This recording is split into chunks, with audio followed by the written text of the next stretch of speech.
Good morning, Latah County. I'm Gina. I'm Alicia. And this is Latah 411.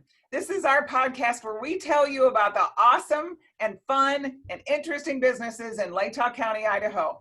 With us today is Isaiah Taylor, and I can't talk. It's not like it's Friday or anything of the longest week ever. Definitely not. But Isaiah is here with us to talk about this cool business called HoodHub that is in Moscow, but you serve everywhere, right? You're nationwide. That's right. And we're still in development, so nationwide is not that many places yet, but hopefully it will be soon. Good attitude. So Isaiah, tell us about it. Tell us what HoodHub does, please. Yeah, so at HoodHub, we help auto shops keep their customers' cars healthy using data. So when every vehicle since 1996 has a computer built in, and it's got a lot of data about the car. And basically the idea here is to harness that data to allow auto shops to maintain customers' cars, keep them healthier than they would otherwise be. So I like this statement, harness data. That is so much more powerful than working on a computer feels. Exactly. You know what I mean? Exactly. So my normal first question I missed, and I want to go back because that's more interesting to those of us not more interesting, but interesting to people like me. I want to know the story. Tell us about you and the people within HoodHub. Tell us how you got into this, that sort of thing, please. Yeah. So HoodHub was an idea that I had while working with Auto. So the first business that I started was Auto. It's the auto shop down on South Main, past Blues River Drive. So we started that in 2016, and that was the three of us co-founders there. And during the next couple of years, we continued to sort of create that business and serve our customers. And at some point, we really wanted to take the next step, and we were trying to think about what could we do to take the next step. Our customers really like what we're doing, but we want to do even better. And I just kept thinking, what if we knew what our customers' problems were? We're limited by the fact that we have to always react to our customers' issues. We're always the one on the end of the phone call saying, something already went wrong, please fix it. And I kept wondering, is there a way that we can say, hey, something might go wrong, come get it fixed before it's a problem? And that's really where the idea came from. So after that, I started looking around for the business that I eventually built. But first I tried to just see if it existed and searched around. I couldn't find anything like I was thinking of. Yeah. And so I started to kind of build a prototype and see what it would take, and got more and more interested in it. So the initial HoodHub team, then I started to look around for partners. I sort of socialized the idea and got a lot of interest from people in the community. But I think really one of the big moments for me was Matt Jeffries coming on board. He's our head of technology there. He's been at Twitter for 7 years, but living in Moscow. And he heard the idea. We met for coffee a few times and really just got along. And so he ended up leaving Twitter late last year and joining us as head of technology. Cool. Wow, that's huge. It was. I'm very, very grateful for his work. He's awesome. You look way too young to have these businesses. It's an attribute, definitely. But it's interesting, and almost you support this whole entrepreneurial brain kind of a concept very well, where you're in one business that you started and then you go ahead and start another. That's awesome. That's awesome. I met with two of the other people. Well, I guess it was you, and it was a gentleman named Matt and Chris, right? Yes. And we talked about the application, and I want you to expand a little bit into the concept of fleet maintenance with your technology. Yeah. So fleets are a really good place for us to start doing this because they have sort of a very immediate and painful problem with their vehicles going down. Yeah. So a lot of businesses depend on their vans, their trucks to run their business. But a lot of businesses, that's how they get to business, that's how they do it.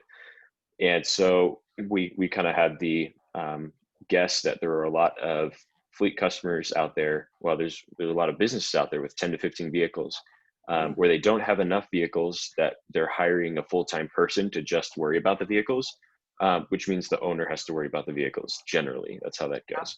And that's the last thing that an owner wants to be doing is you expect your vehicles to work. You know, that's true whoever you are generally, unless you're just a total gearhead, which I understand because I am, but most people aren't. Most people just want their car to get them to work.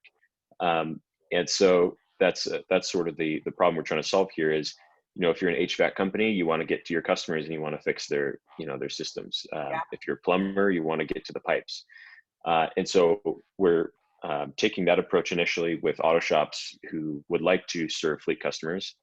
And we're basically giving the auto shop a way to give their fleet customers sort of a guarantee that, hey, your vehicle's just going to work. We're going to let you know when it's time for maintenance. We'll have access to, you know, how far the car has driven, which tells you when it's ready for its next oil change. We'll see check engine lights that turn on. Basically, you do your thing, we'll worry about your vehicle. I could see this going into like school buses and city buses and all of that. You know, that would be a huge market to. Yeah, we think so. And you know, it's something that should have happened for a long time. I think that it's such a data-rich place that I think we could really make people's lives better if we just tapped into it correctly. Wow. Having been the previous owner of a cute little sports car that had a dash full of little, it looked like emoticons, but they were engine indicators. Yes. That I had to go to my mechanic to find out the need, you know, of the machine. So Exactly. one morning I come out there and there's what looks like a little volcano on the dash. That's not a good sign. Freaked me out. Yep. Okay, so we had, you know, go to the car dealer or go to the mechanic. I don't know how many dollars later, it's the windshield wiper. I was going to say, that sounds like windshield wiper. Yes. Here I was thinking, oh my God, we're going to have an explosion and it's going to be like, and it was just windshield wiper fluid. Yeah. But I love the idea because when we would talk the other day, there's a computer interface, right? And so we can, even individuals, right, can look and see what's going on with our cars. Yeah, so fleet customers will have a full website, a full web app. They can actually even see all the location of their vehicles on a map, and they can look at all that data. Individual customers, individual drivers will have an iPhone app, and they'll be able to look into the health of their car and also talk to their shop within that app as well. Not just iPhone though, right? What about us Pixel users? Sorry, yes, Android as well. Yes, Android and iPhone, yes. I'm an iPhone guy myself, sorry. I am the queen of hearing something weird with my engine. So this is going to be just that moment of data that I will love. And then when I'm wrong all the time, I'll be like, okay, I'm just crazy. The one time I'm right, I will be on the moon. So Exactly. Tell us how we find you. Where's your location? Where's your website? That kind of thing. Sure. Yeah, so hoodhub.com. You can find more about us. And we are on 3rd Street, where the old wine company of Moscow was. So on the corner there next to Peck's Boots. It's a really fun location there. Feel free to stop in and check us out. We kind of spruce the place up and raise the ceiling, and it looks really nice in there now. It really does. I stopped in with 2 of my law enforcement friends and freaked everybody out about 2 months ago. So it was awesome. Yep. Didn't think about it. So here's kind of the killer question of the podcast, right? What is it that you, as a seasoned veteran of a couple businesses now, would tell a person thinking about getting into business? And you don't have to make it one thing, it can be 26, but what's the key for you? Yeah, so I'll say 2 things. One is something that, as the founders of Urberato, we kind of said a lot, and I've taken with me, and that's that good things come to those who show up. I found it's repeatedly true that showing up is the harder part. I find in my own life that once you're there, God gives you the strength to meet the challenge that you need to meet, but showing up is hard. And a lot of people simply don't take the initiative to be there. And by showing up, I mean not just show up to your responsibilities, but if you have an idea, and for instance, you know that someone's going to give a talk about that at the U of I, show up. You want to find out if it's a good idea to make a food truck. Well, you make some food and you put it on the street corner and you show up. There's not that much really hard. There is a lot of hard work to do, but the really hard work tends to come after you've kind of gotten your feet in the ground and you're pushing for something. But before that, it's really just being there and caring. So that's the first thing I would say. Okay. The second is you'll need to find, if you want to be an entrepreneur, you'll need to find the balance between listening to people and not listening to people. And that's a very hard balance to strike. So for instance, with my first business, Urberato, I can't say I really consulted anybody about starting that business. And the reason is I didn't need to, because Jonathan Erber was sitting in his garage and he had an entire cul-de-sac full of vehicles waiting for him to work on them. So that's all you need to know. There's certain circumstances where nobody, no matter how much of an expert they are in the industry or the region, is going to know as much as just observing the market and saying, here's a guy that people trust to work on their cars, and every other shop is so busy that just him in his garage in his house has filled up an entire block of the street. But on the other hand, also you do need to listen to people sometimes but it's about specific things. So I think you'll need to work to find a balance. But what it really comes down to is, even when industry experts or even people who have done a similar thing before tell you something, what you should be listening for is things that they have learned from experience, not opinions. So if they are telling you a useful piece of data that you can trust, that's incredibly valuable, because what's happening there is they've gone through some hardship, or they've done some research, and they give you a valuable piece of data, and you can use that in your decision making. But even people who are have done even a similar thing before and have gone through it, might have opinions that don't have anything to do with your idea. And so what you want to look for is the actual data, because at the end of the day, it doesn't matter how much people like your idea. It doesn't matter how much people dislike your idea. It matters whether or not the market likes your idea. Wow. And that has to be found out through data and through trying it out. Those Wow. are two really amazing pieces of advice. They've come through definitely making a lot of mistakes.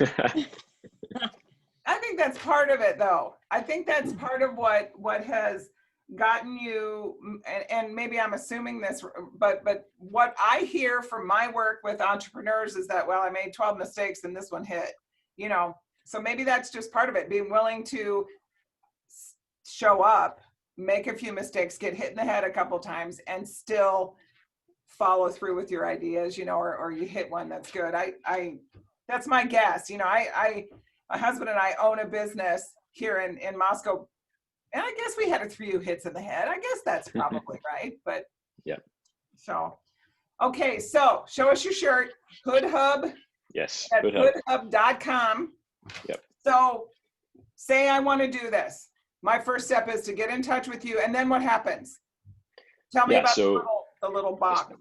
Sure. Yeah. Right now, actually, Urberato is the best way to do it. They're our beta partner. Okay. So if you go there and say, hey, I would like a HoodHub device, Jonathan will hand you the little box and plug it in, hook your phone up, etc. So yeah, that's the best way to get it done right now. And that will basically allow Jonathan to keep track of the health of your car and let you know when things go wrong, let you know when it's time for maintenance. So you're telling me no more of those little stickers in the window that I ignore Yep. anyway? That's right. Yep. You don't have to become stressed every time you look up in the corner of your windshield and say, oh, am I supposed to get an oil change now? And you're 12,000 miles over that. Yeah. Exactly. Yeah. Not that happened. So. You're still going to have that. It's just going to be digital. They're going to email you and say, hey, Gina, you need to go get your oil changed. Yeah. Well, and the benefit I respond to this. The I don't benefit want about the that little thing is that kind of curls after it's hot for a couple of days. I don't like those right. things. And a real person, telling you, and that they care about your car, a real person telling you, hey, I care that your vehicle lasts a long time. You should come and get this fixed on Tuesday. is very different than, oh, there's that sticker again. This is such an interesting concept to me, in that it really melds mechanics and car maintenance, automobile maintenance into regular life. It, because for such a long time, that was just kind of something really that, although I'm a gearhead like you are, I like to do my own. But number one, my car's too complex anymore. After that little sports car, I learned my lesson. But it's also kind of sort of been what my husband took, so it's nice to be able to make it something that is part of my regular life, that I feel like I'm kind of taking care of something that I'm really not you know what I mean? It's just a really cool integration into regular maintenance, like going to the dentist or the doctor. I think that's really true in a couple ways, actually. I think that auto maintenance and the whole like car world has been kind of pushed out of the public square in two aspects. One is in the daily life aspect, where it's just the thing that is on the side, and a lot of people just kind of have general car guilt, and maybe for good reason. Cars don't last nearly as long as they should. One thing I like to tell people is, if you look at my friend bought the other day a minivan that had like 400,000 miles on it, and it was running perfectly. And that's because the company, it was a fleet vehicle, the company that maintained it just had really, really regular maintenance schedules. And so, but on the other hand, you shouldn't have to worry about that. You're living your life. That's just one more thing on your plate. And so I am hoping that HoodHub kind of brings that back into focus in a way that doesn't bring any more stress to your life. It just lets the auto shop worry about it. But the second interesting way, I think, that the whole automotive world is sort of pushed out a little bit is in software itself. So, I'm a software engineer by trade, and that's sort of how I got into this. Silicon Valley makes incredible things for all sorts of people and industries and sectors. We've got videos of the SpaceX capsule that just came back was completely automated. Bob and Doug are just passengers, right? That's crazy. They're writing crazy things. And So cool. most auto shops are like running on paper, and not really because they want to, but because there aren't that many software engineers writing stuff to make their lives better. And so that's another way that we want to sort of pull this into the center and give them a leg up. Wow. I think it's just awesome, and I'm anxious to. I want one of those things. So I've got two cars, right? I've got a new 4Runner. Nothing seems to go wrong with it, and it's kind of boring, but it gets me where I need to go. My baby is a 95 Land Cruiser with 232,000 miles on it, and I think I need this box under that one. That's the one that I want to be a really old woman with on the coast. Yep. So, I can see that. The general like mandated every car has to have the port is 1996 on. Some of them do have them in 1995, but they weren't mandated at that point. So it's up to whether the manufacturer felt like doing it at that point. So it's going to be a really great moment or a really terrible moment for me. Yes, for sure. Awesome. I get to bring my newish car to Spokane on Monday for a recall. Yeah. See, and that kind of stuff will be included in what comes to the app. Yes, eventually we want to have recall notices and all sorts of manufacturer recommendations. Every manufacturer sort of publishes this boring list that nobody in the right mind wants to read of here's what to do with your car if you want it to work perfectly, which no one wants to read. But on the other hand, it's very valuable if you can do it in an automated sort of way that you don't have to think about. So this is awesome. It was such a cool concept the other day that I couldn't get you guys scheduled soon enough. So I appreciate your time very much. And I really look forward to being able to spread this podcast out, but also introduce you to some of the really great, we've got some great logging companies throughout Latah County, and we've got a bus company here that I am involved with that has just had some fun luck in the last couple of weeks. And so it's definitely something that I think would be interesting to apply to that as well. So very, very much thank you for your time today, Isaiah, and HoodHub. I am Gina. I'm Alicia. And we are proud to bring you Late Talk 411 as often as we can. Have a really great afternoon. Take care, everybody.